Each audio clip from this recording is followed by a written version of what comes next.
hello, and good afternoon. Another episode 4 of Brick Kickin. Andrew Fox here with the Brick Kicker, and I'm next to our one and only Rob Claus. So we are doing something a little bit different this episode. We're on site at a house. It's hot outside, and we're getting ready to talk about air conditioning. Rob, what do you say? All right, let's get cold. Let's get cool. Yeah, let's get cool. Let's be real cool. Let's take a look. What do we got here today? So we've got a standard, what we describe as is a split unit air conditioner. What a split unit air conditioner is there is a condensing unit on the outside of the house and an evaporative unit on the inside of the house. The evaporative unit is the one that drips. The condensing unit is the one that sends in the refrigerant and makes it cold. Easiest way to describe it. And so rather than going through all the physics and all of the mumbo that goes into the jumbo that creates us to be cold, let's talk about a couple things. One, what we look for as a home inspector, and two, what can a homeowner look for at the same time. How's that sound? That sounds great. Let's do it. Awesome. So the first thing we want to look at when we look at an air conditioner, when it's running, shouldn't sound like a helicopter. This is a nice, even motor sound. It's not vibrating, it's not dancing, it's just making nice humming noises. That's what we want. If the whole idea is to push the hot air from the inside of the house and expel it to the outside of the house, then when we do an air conditioner check, put your hand up on top of the unit. It should feel warm. It should be warmer than the ambient temperature it is outside. And so if I was to feel this, it's just got a nice, warm, even feel. If I go over here and it's chilly, or if it just feels like air is blowing, it's broke. It's technical. It's broke. And so that's an easy way for us to determine if we got an issue. When we look at air conditioners, there always has to be a disconnect. Our disconnect's supposed to be within line of sight. There's not a disconnect that's rarely put in right. This one's actually wrong. These disconnects are not supposed to be directly behind it. They're supposed to be off to the side. This one's right behind it, so it does break some of the rules. I don't know of too many inspectors that are going to flag that, but if you really want to nitpick, the technician, I think, doesn't want to reach over, right? We don't want the technician. You don't want to reach into contact and have to do this, and so there's a very fancy rule called the rule of 30 inch. That means nothing can be in front of anything within 30 inches of an electric source. Mm-hmm. And all too often when we do these things, we can always tell when Uncle Steve or Uncle Bob installed these things, because there might be a deck sitting 2 inches or 3 inches above it. There might be, a barrier or something blocking it. This one's really nice because there's no vegetation, there's nothing blocking its airflow, and we got a nice warm heat emitting from it. So then when we look at it, a simple thing homeowners can look for on the other side here, Andrew, is we've got two lines. We've got a suction line and a refrigerant line. The refrigerant line should feel warm. Not hot, warm. Suction line, if you were to touch it, condenses a little bit and should be cool and clammy. And so the suction line is always insulated as well. And so when you take a look at this, we got to make sure there's enough insulation. If this is opened up, then that's an opportunity to lose cooling potential. Sometimes if these become low in refrigerant, these will ice up even. And it'll look like a giant sarcophagus of ice hanging around it. Then as far as the other thing homeowners can look at is you got to look at the sides of these units. So this particular unit's a Train. We don't really talk about brands other than it is what it is. But what I've always liked about Trains is they've got a steel shroud around the whole thing. Weed whackers and homeowners, we can really destroy an air conditioner pretty darn quick. Oh yeah, and dogs. Dogs lifting their legs. This is an awesome spot. So the whole idea is if we didn't have this shroud, there's a series of fins. And the other rule of thumb is we can dent 20% of those fins and not lose any cooling potential. So it's very normal to have a couple of fins damaged, but there's a coil inside those fins. And if that coil's ever exposed, well, then the unit really can't be repaired, because that's what's usually the dog urine eats down those fins and exposes that coil. Yeah. But there's one other thing on the outside of here I want to show our viewers is the label plate. Every air conditioner has a label plate. And this particular label plate because it's a train, it's really easy to read. Up here in this corner, we have the date at 2018. So usually in this climate here, we're in upper Illinois, our air conditioners last 12 to 15 years. So this is only a couple years old. Then also there's a model number. And inside the model number is some number that's divisible by 12. So if it says 30, it's divisible by 12 2.5 times. The 12 is the tonnage. And so in this particular unit, it is a 42. So that means it is 3.5 tons. If this was a 48, it'd be 4 tons. If it was 24, it'd be 2 tons. Why that's so important is in this climate, we want to have 1 ton of cooling for every 750 square feet. Okay. We're not doing calculations. Again, we're rule of thumb. Every house is different. We might have a house that's got better windows. We might have a house that's got worse windows. We might have a house that's southern exposure. We might have a house that's eastern exposure. But the rule of thumb in this marketplace is about 1 ton for 750 square foot. Why that's so important? Andrew said it best earlier. Uncle Bob, Uncle Joe, Cousin Larry, air conditioners fall off of trucks all the time. And Warehouse special. well, that 3-ton worked good last year. I bet a 4-ton will work better. Excess. Au contraire, not necessarily. The whole idea is we want to not only cool the home, we want to dehumidify the home. Wouldn't you agree? Yeah. And by dehumidifying the home, we remove the moisture. So the best analogy I could give anybody watching this, if anybody's watching this, if you're watching this, Episode 4. if you're watching, hello. If you're just new to us, welcome. If you're old hats, well, it's us. I mean, this is what we look at. This is what we look like in real life. Yep. Is there's 2 types of heat. There's latent heat and sensible heat. One heat we measure. Yep.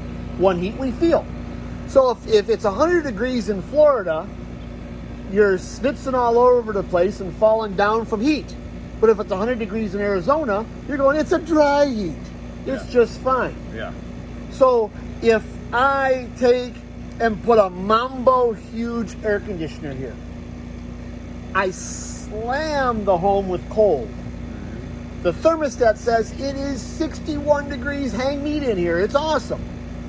But the house is still wet from condensation because we never dehumidified. So you're almost better off sizing air conditioners a tad lower. On the small side. Yep. They run longer, but they dehumidify better. And so when we come up and we look at these units, we look at that label plate, we look at the size, we go, oh, look, it's a 2,500 square foot house.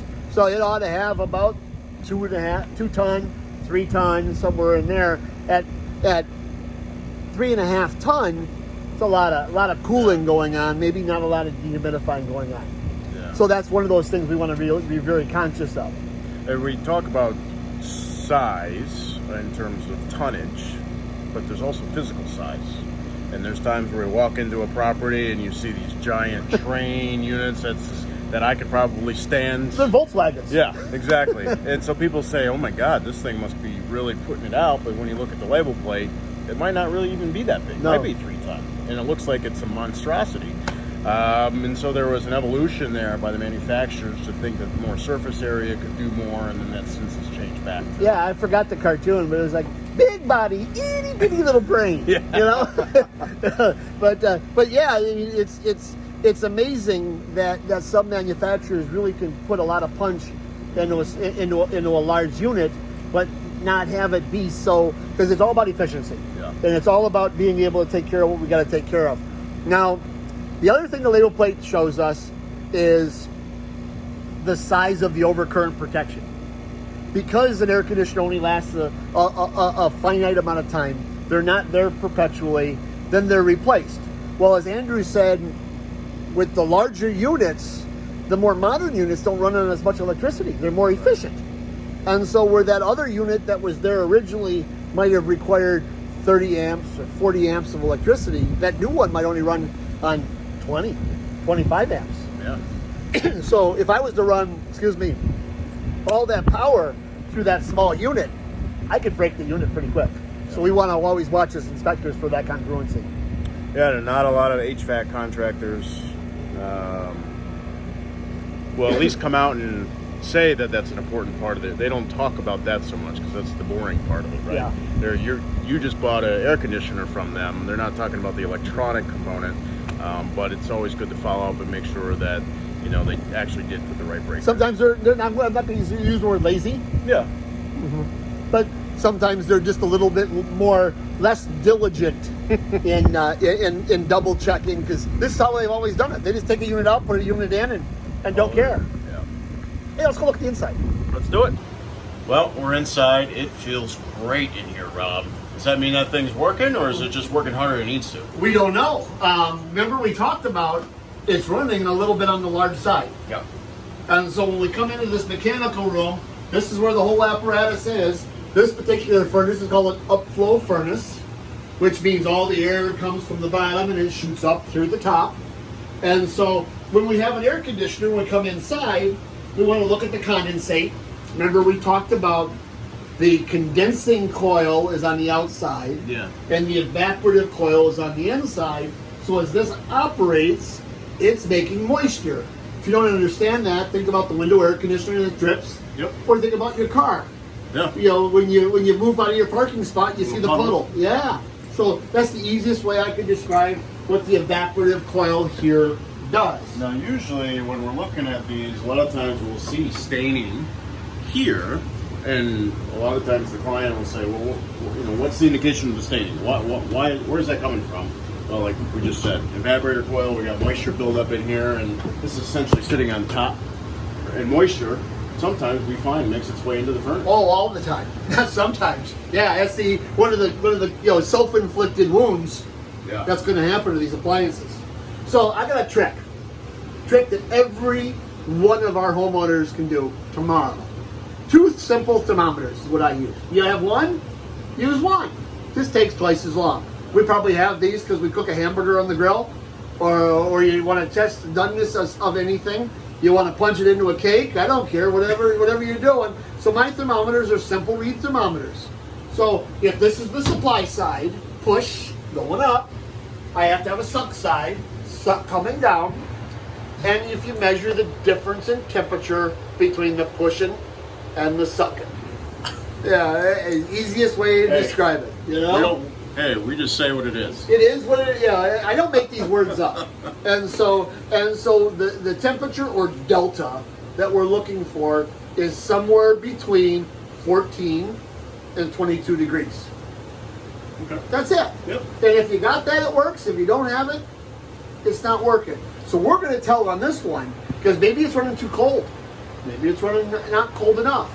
So I'm just going to simply put a thermometer in here, right in a piece of foil, put a thermometer right there, and I put a thermometer right here. I'm going to measure the temperature. Now, if you're a homeowner, buy 2 thermometers. Whoop. If you're a homeowner, hang your vacuum up. Hang your vacuum better. If you're a homeowner, go on to that online store somewhere. Buy 2 thermometers. I bet you're going to have a $12 investment for 2. Most likely. Put them in the hole and leave them there forever. You can, if you don't ever feel like your air conditioner is working well, or your other person that lives in your house doesn't think it's working well, go check the thermometers, and it's the easiest thing. So I'm going to check the cold air return first, and we are sucking back into our system 80 degrees. 80 degrees? 80 okay. degrees. And we're pushing out 60 degrees. That's 20 degrees. 20 degrees. Is it falling between 14 and 22? I think so. Check. Cool. So the system is working. That's all you do for air conditioners. It's not tough. The tough thing for everybody that's watching this is we're in Northern Illinois. So between September and May, inspectors aren't going to be turning these on. Between May and September, we are. So if you buy that house, which is half of the year, not using air conditioning, then you're going to want to know how to test it yourself. And the easiest way, again, is thermometers, supply in and return. You do that, and you're going to have a good handle on your air conditioner. In that gray zone, that September to May period, is the fluctuation of air temperatures, and we're not testing those. And we always get that question: when are you gonna come back out and test my air conditioner because you didn't do it when we were there? And our response is simple: is that we're looking at the physical condition of the unit, what we did initially, and then we're coming in and looking at the physical condition of what we see behind us. And we're looking at the label plate, and we're just making an educated assumption that, hey, you may or may not need to service this thing based on what we found. We can't guarantee the operation. Again, we could do damage trying to turn that thing on when it's not at the right temperature. Check with your homeowner, check with your real estate professional. They'll always walk you through some of those unknown areas. But when you find an inspection being done in the middle of winter, we just won't be able to turn those on. So, cool.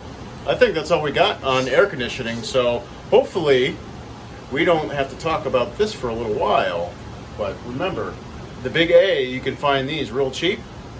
Keep them in there long term. Service your units once a year. Oh, I bet you a nickel we're going to do one on heating. That's what I'm saying. We'll be back in October to talk about these things one more time. So until then, stay cool, enjoy your summer, stay safe, and keep kicking those bricks. Bye.